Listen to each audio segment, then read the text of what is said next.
Tudo bom, gente? Eu sou o Álvaro, hoje é dia 10 de maio de 2021 e eu queria trazer para vocês uma atualização dos dados da Covid-19 no Rio Grande do Sul. Então, para começar a vacinação, a gente essa semana recebeu o maior lote de vacinas desde o início da pandemia. Foram 689.910 doses recebidas, um aumento de 80% em relação à quantidade que a gente recebeu na semana passada. Foi o maior lote que a gente já recebeu até agora, muito bom. É bom que estejam vindo mais doses. Aqui tem, claro, doses da AstraZeneca, fundamentalmente, mas também tem doses da Coronavac e da Pfizer. E a aplicação de doses essa semana ficou mais baixa, infelizmente 46% abaixo da semana anterior. A gente aplicou aqui apenas 266.745 doses. Eu acho que a gente devia estar aplicando aqui no Rio Grande do Sul uma média baixa, seria 400 mil doses por semana. A gente já chegou a 500 mil doses por semana em mais de uma semana, então 266 mil é meio que ruim, é pouco. É pouca gente se vacinando. A gente está ampliando os grupos vacinados e a gente tinha que estar aumentando, acelerando mais a quantidade de vacinas. Aqui em Porto Alegre está se abrindo vários novos postos de vacinação para tentar dar uma acelerada, já que as doses estão vindo. A gente está vendo sempre aumento nas doses recebidas, mas as doses aplicadas estão se mantendo constantes ou até diminuindo. Então tinha que acelerar mais aqui. Mas enfim, a gente já vacinou aqui em primeira dose 2.465.000 pessoas e em duas doses mais de 1 milhão de pessoas já estão vacinadas aqui no estado. Isso daqui, gente, é praticamente 10% da população do Rio Grande do Sul imunizada, imunizada ainda não, mas daqui a 2 semanas vão estar imunizadas. E aqui tem muita gente que recebeu vacina da AstraZeneca, que a segunda dose é só daqui a 3 meses. Então, claro que já tem gente recebendo a segunda dose da AstraZeneca agora, mas a grande parte desses 1.400.000 pessoas vão receber a segunda dose mais além, mais adiante, né? Mas enfim, agora a gente está vacinando muito com a AstraZeneca e demora um pouco para a segunda dose. Mas a notícia boa é que a AstraZeneca ela é uma vacina que ela chega mais eficaz na primeira dose. Teoricamente, uma dose só da AstraZeneca já é um pouquinho mais de proteção do que uma dose só da Coronavac. Depois da segunda dose, as duas se equiparam em relação de eficácia, né, gente? Mas enfim, esses eram os dados da vacinação. Notícias boas aqui que a gente recebeu bastante doses, notícias ruins que a gente não conseguiu aplicar uma quantidade boa de doses. Mas enfim, vamos lá. Dados do Covid-19. Fazem 3 dias que a gente passou da marca de 10 milhões, não, graças a Deus, que a gente passou da marca de 1 milhão de casos de Covid-19 aqui no estado. É muita gente, pessoal. Também, imagina, é 10% da população, basicamente, né? De cada 10 pessoas do estado, uma teve Covid. Claro que aqui está contando também casos de reinfecção, então não vai chegar a 10%, mas a gente tem que lembrar que existe uma subnotificação que vai variar aí entre 2 vezes, 3 vezes esse número, ou seja, provavelmente já seja tipo 1 em cada 4 pessoas do estado já teve contato, já teve caso de Covid-19, mas esses daqui são os casos que a gente conseguiu descobrir, né, via testagem. E, enfim, essa semana a gente avançou 27.483 casos. Se a gente olhar aqui as médias semanais, a gente vê que a gente está num período aqui nas últimas 6 semanas que a gente fica meio que flutuando, né? A gente fica flutuando. A gente teve um período de aceleração, esse terceiro período de aceleração, não estou chamando de terceira onda, porque onda para mim é uma coisa um pouquinho mais complicada de definir, mas a gente teve o terceiro período de aceleração aqui no estado, aí decresceu e ficou aqui nesse patamar em volta dos 4.000 casos por dia, né? Fica subindo um pouquinho de vez em quando, descendo um pouquinho de vez em quando, sobe um pouquinho, desce um pouquinho. Mas eu queria mostrar para vocês como esse patamar é um patamar alto, porque a gente olha só esse gráfico, a gente até fica feliz, né? a gente diz, ah não, decresceu, a gente estava em 7 mil, quase 8 mil, agora está em 4 mil, ah, beleza, maravilha. Mas só que olha só o gráfico, desde lá do início da pandemia, desde o início da pandemia exatamente não, aqui se eu não me engano é maio ou abril do ano passado. Mas só que, enfim, aqui a gente tem a média de novos casos por dia nos últimos 7 dias, em todos os dias desse período aqui. Olha onde a gente está agora, em comparação ao auge da primeira onda aqui, do primeiro período de aceleração. A gente está acima. No primeiro período de aceleração, a gente chegou aqui a 2.800 casos por dia, arredondando para cima, e hoje a gente tem 4.000 casos por dia. A gente está bastante acima, mais de 50% acima do auge da primeira onda. E está muito perto do auge da segunda onda. Eu estou chamando de onda, mas eu quero dizer período de aceleração, tá, pessoal? Eu não sei se eu definiria isso daqui como uma onda, isso daqui como outra onda, e essa daqui seria a terceira. Eu tenho as minhas dúvidas. Mas enfim, a gente tem 3 períodos de aceleração, isso sim, bem definidos. Um aqui até o dia 6 de setembro. Esse daqui é um período de aceleração, que a gente chegou num primeiro auge aqui, em 2.776 casos por dia. Aí passou um tempo meio estável, né? Aqui essa ondinha mais ou menos decrescente, até que decresceu no dia 16 de outubro, foi um mínimo, né? Depois desse auge, de 1.256 casos por dia. Baixou aqui um pouquinho mais do que 50% em um pouquinho mais do que um mês. Um mês e meio aqui, mais ou menos. Depois a gente teve um segundo período de aceleração. Aqui, entre outubro, novembro e dezembro, a gente teve um segundo período de aceleração. Chegou no dia 22 de dezembro com uma média de 4.821 casos por dia. Observa que a aceleração aqui foi 4 vezes o mínimo. Ó, a gente caiu 50%, ou seja, dividiu por 2, mas depois multiplicou por 4, ou seja, a gente chegou aqui a 4.800 casos por dia, 4 vezes quase essa média de 1.256. Então foi uma aceleração bem ruim que a gente teve aqui. E depois, de novo, o mesmo comportamento que a gente viu aqui se repete nesse período. Qual que é esse comportamento? Um pouco mais de um mês e meio, a gente decresce mais ou menos 50%. A gente saiu de 4.800 casos por dia para 2.400 casos por dia. E aí, o que aconteceu? Chegou a P1. No que chegou a P1, a gente vê essa covardia com os gaúchos, né? Essa onda aqui gigantesca. Não só aqui, mas em todos os lugares onde a P1 chegou, apresentou esse crescimento absurdo. E a gente saiu de 2.400 casos por dia para 8.000 casos por dia. Então, de novo, multiplicou por 3, um pouco mais do que 3 do mínimo dessa onda aqui até o máximo da próxima. E agora, um mês e meio depois desse auge, de novo, a gente baixou pela metade. Chegou aqui a 3.600 casos por dia. E agora está um pouquinho a mais, enfim, né? Porque isso aqui é o mínimo dessa época. Qual que é o problema, gente? A gente está num patamar muito alto. Imagina se a gente pega e acontece de novo que nem nessas duas ondas, que no próximo período de aceleração, tomara que não tenha, tomara que a vacinação mude essa configuração, porque aqui não tinha vacinação, aqui não tinha vacinação, aqui a vacinação era muito incipiente. Mas só que se a gente tiver um novo período de aceleração, que a gente vai multiplicar isso aqui por 3, por 4, imagina só, chegar a 14.000 casos por dia. Nosso sistema de saúde não aguentou nem 6.000 casos por dia.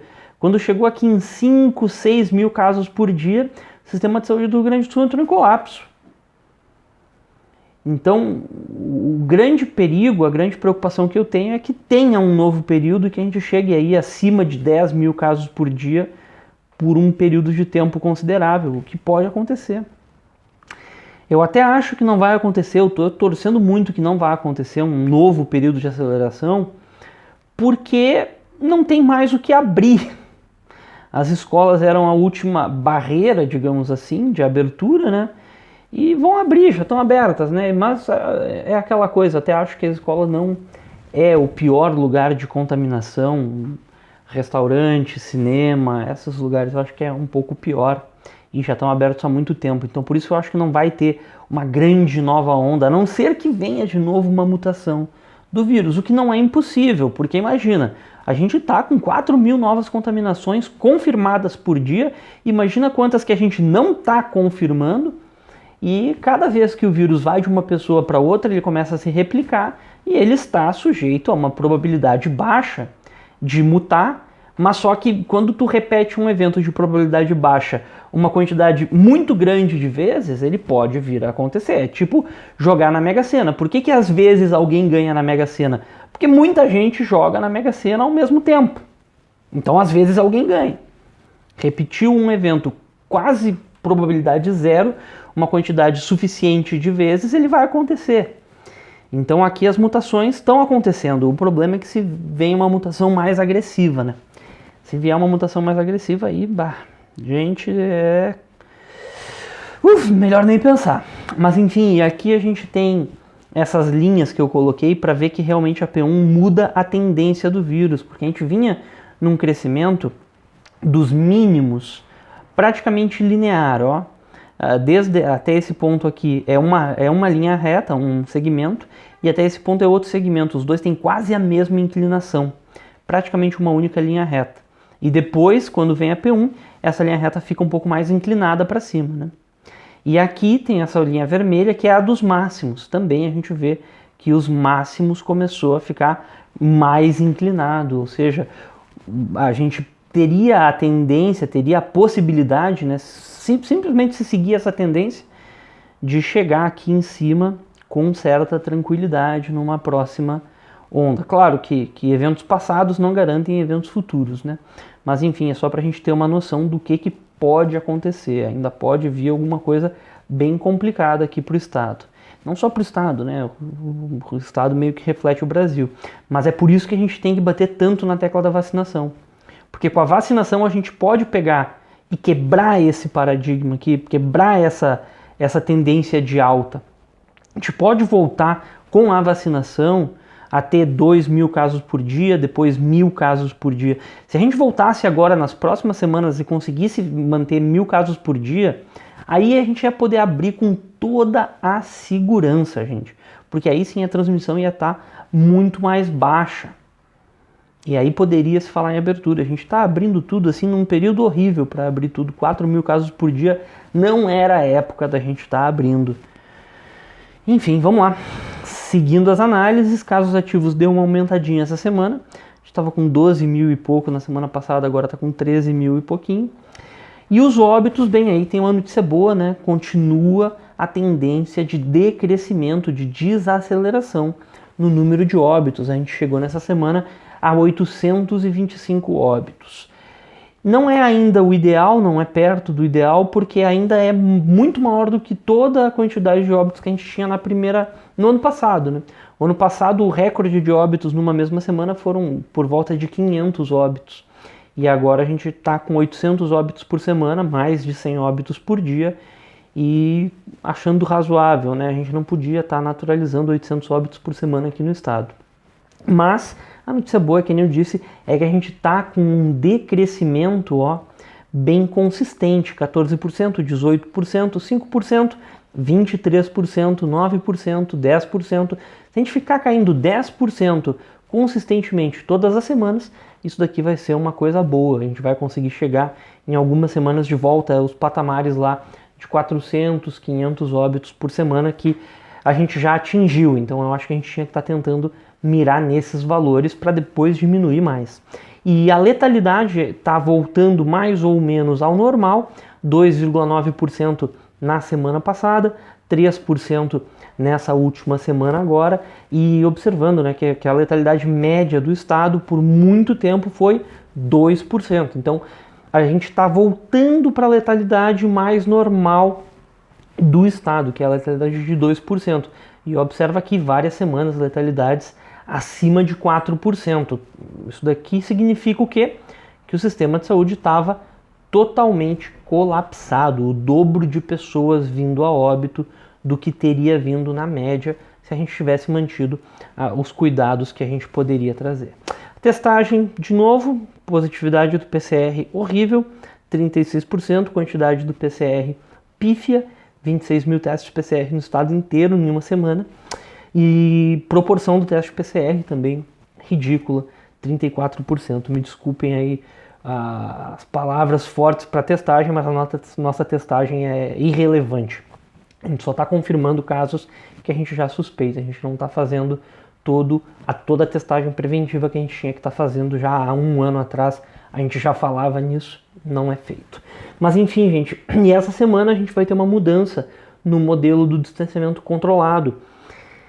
Minha opinião sincera é, em teoria, pode ser uma coisa boa essa mudança, porque ela sai um pouco de ser tão engessada, e é esse parâmetro que conta, e é esse parâmetro que conta, e é esse parâmetro que conta, e vai para uma visão mais abrangente de um corpo técnico, do grupo de trabalho específico do Estado para observar a pandemia. Então, em teoria, pode ser uma coisa boa. Mas na prática, a gente sabe que não vai ser exatamente isso que vai acontecer. O modelo ganha subjetividade. Agora o modelo não tem mais parâmetros, né? Os parâmetros vão ser olhados, mas não tem uma tabela. Se chegar nisso é tal coisa, se chegar nisso é tal coisa. Vamos olhar, vamos conversar, e aí o que acontece?